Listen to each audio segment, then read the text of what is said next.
Welcome to Let's Talk Politics on Naija Anchor News, where we delve into political intrigues forming Nigeria's scenery. Today, we turn our focus on a developing trend in President Bola Tinubu's administration, the wave of resignations, with the most recent being Ajuri Ngelale, Tinubu's special advisor on media and publicity. Ngelale, citing health issues affecting his family, has taken an indefinite leave of absence. But is there more than meets the eye? Ngelale wasn't just a media figure. He had several key roles, including Special Presidential Envoy on Climate Action and Chairman of the Presidential Steering Committee on Project Evergreen. Alongside him, other heavyweights in the TINUBU'S administration like Yusuf Bichi, the former Director General of the Department of State Service (DSS), and Ahmed Abubakar, the Director General of the National Intelligence Agency (NIA), have also stepped down. This growing list of resignations sparked one crucial question: why are so many key members on the Tinubu cabinet leaving? This isn't just an isolated occurrence or some few isolated occurrences. Back in December 2023, former Minister of Labour and Employment Simon Bakolalang, a core Tinubu ally who also served as DG for his campaign, also resigned. Lalang's reason was take up a Senate seat representing Plateau's South Senatorial District. On the surface, it might seem like, okay, it's a simple transition, but the whispers among political analysts suggest something deeper, perhaps disappointment or dissatisfaction within the government. So the question is, are these resignations voluntarily, or are they being forced out quietly to maintain an image? We're going to dissect that in this video. For instance, Punch newspaper publication on the 31st day of August 2024 alleged that sources within the presidency told Punch Saturday that President Bola Tinubu and the National Security Advisor Nuhu Ribado had questioned the intelligence gathering mechanisms of the two bosses, that is, talk about the boss of NIA and DSA, following the violent nature of the End Bad Governance protest in some northern states and the seizure of the free presidential aircraft in France. So, just after questioning the bosses of these two agencies, they resigned. What was the nature of these questions? Or why were they asked to resign? Because a report from Punch alleged that the president was displeased with the NIA and DSS bosses. This was why he requested the resignation of the two security chiefs. So, if they were actually requested to resign, is that not sacking? Why was it not reported that these people were sacked? Instead, the report alleged that they voluntarily resigned. Moreover, considering such level of display of incompetency, the president asking simply or just asking them to quietly resign is like a pat on the back, asking them to go home. But why? There should have been a tougher punishment for these two.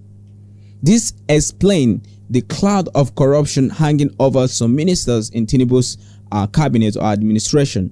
Ministers like Betta Edu, who was involved in a 585 million naira scandal, her predecessor, former Minister of Humanitarian Affairs, Disaster Management and Short Development, Hajia Sadia Omar Farouk, who was also embroiled in a financial fraud in the excess of over 37.1 billion naira. The National Coordinator and Chief Executive Officer, CEO of the National Social Investment Program, NISPA, Halima Shehu, who was also suspended over 44 billion naira fraud, and many others who are currently embroiled in corruption allegations, raising concerns about the administration's moral compass. Could it be that some of these officials like Ngelale are distancing themselves from a sinking ship, not wanting to soil their hands with corruption at a young age, or were there pressures to resign after refusing to toe the line? So briefly, let's get to know Ajuri's background. Ajuri Ngelale was born on the 13th November 1986. He was born in Parkville, United States, to a Nigerian father of Eleme origin, Chief Precious Osaro Ngelale, and German American mother, Diane, who served as a social welfare director of the Rivers State government under Governor Melford Okilo. So Ajuri is a full-blooded Niger Delta person, as he said in this video. Those of us who are from the Niger Delta, I'm a local. I may not look it. My nose is straight. My skin is light. but I am from Edeme local government of Rivers State. Ngelale earned a bachelor's degree majoring in political science and history from the University of Kansas in Lawrence, Kansas, USA. He returned to Nigeria in 2011 to participate in the mandatory one-year NYSC Youth Service Corps (NYSC). It's worth noting that Ajuri Ngelale is a pastor with Sure World Worship Center. Anticipate a full and detailed profile of Ajuri Ngelale on this channel coming shortly.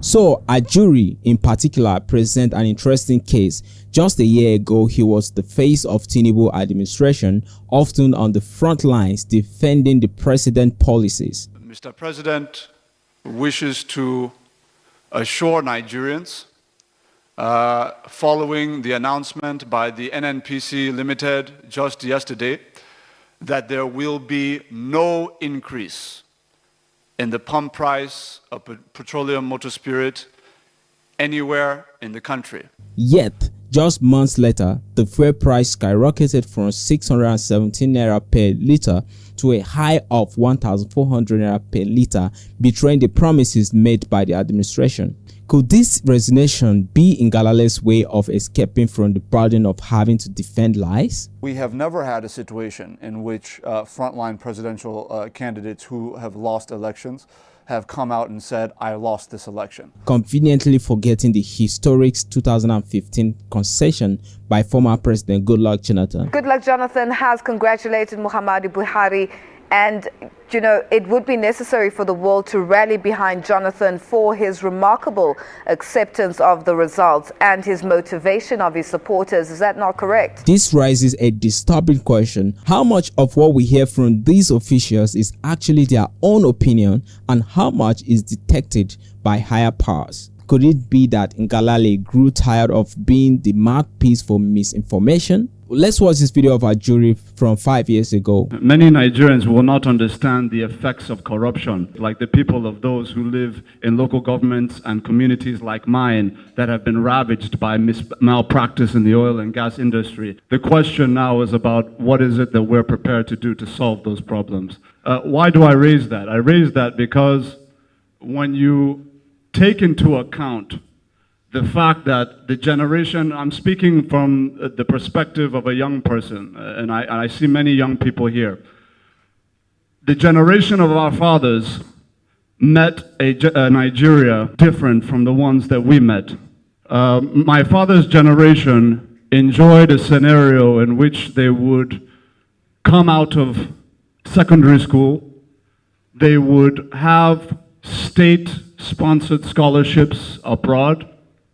They would come back home with their degrees, some of them up to master's, some of them up to PhD level, and they will have a process of selection of the career that they wanted to go into. Not only would they have a selection of career opportunities to go into, but within those career opportunities, there would be a sub-selection of companies that they would work for. This was the generation of our fathers, 30, 40 years ago. What do we have today? Unfortunately, I'm not here to pass blame. I'm here to talk about solutions, but I have to start from somewhere. Unfortunately, it was that generation that had those opportunities that have brought us to where we are today. That's the reality. Now, the question is, if that generation brought us to this point, and this is the baton that we're being handed, where are we moving to?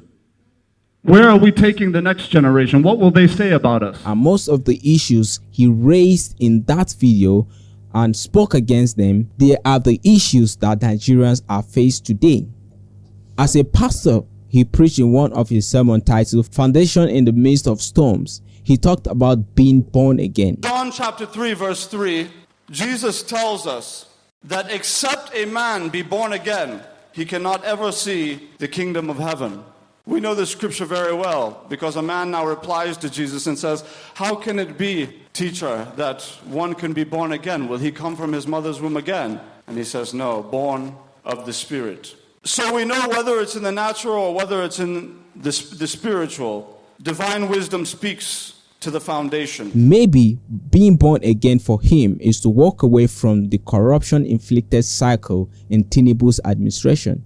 No wonder Senator Shehu Sani posted on his Twitter handle hours after Ajuri's resignation.